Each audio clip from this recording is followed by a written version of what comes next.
First of all, let's clear our project. You can either delete everything inside the scene or create a brand new project. I'm simply delete the unnecessary nodes to prepare for the next steps. Just don't delete the directional light 3D and world environment nodes. Add a character body 3D node.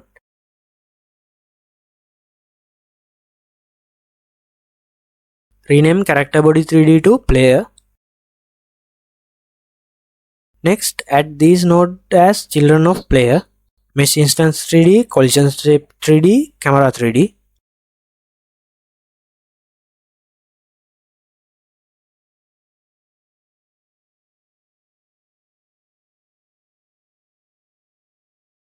For the mesh instance 3D, set the mesh property to capsule mesh. For the collision shape, set the shape property to capsule shape 3D. Now set the player camera's position to 0.5 on the y-axis.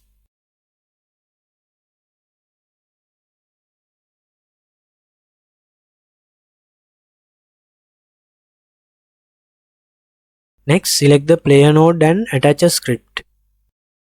You will see this window. Look carefully at the file path. It tries to save the script inside scenes folder, but we want all scripts inside the script folder. Click the little folder icon. Use the arrow button to go to the project root, then navigate into the correct script folder. Keep the same file name and hit open. Notice that the template character body 3D basic movement is selected. Click create. Then you will see the basic movement template code. For our project, we need a slightly different script. Replace everything in your script with the following.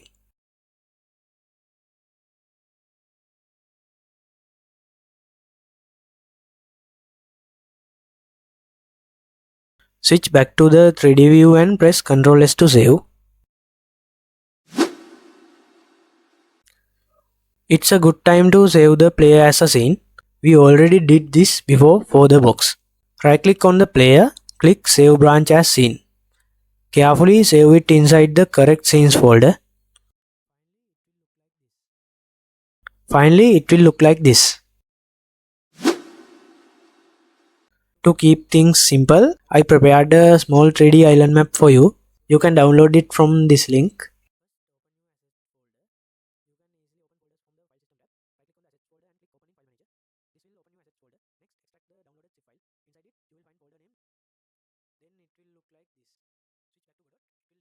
First, open your assets folder.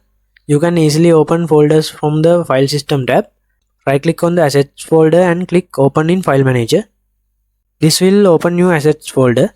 Next, extract the downloaded zip file.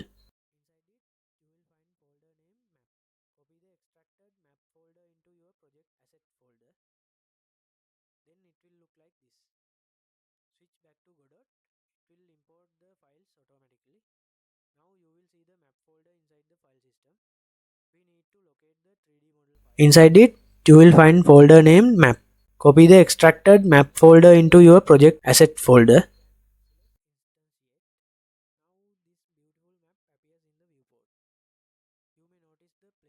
Then it will look like this.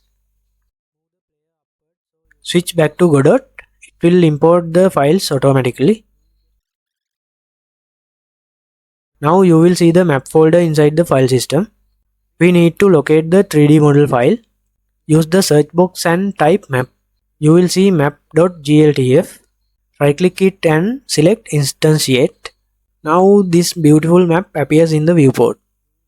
You may notice the player is hidden somewhere below it.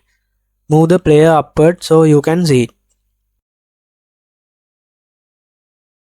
If you trying to run the project now, you will get a bunch of errors like this.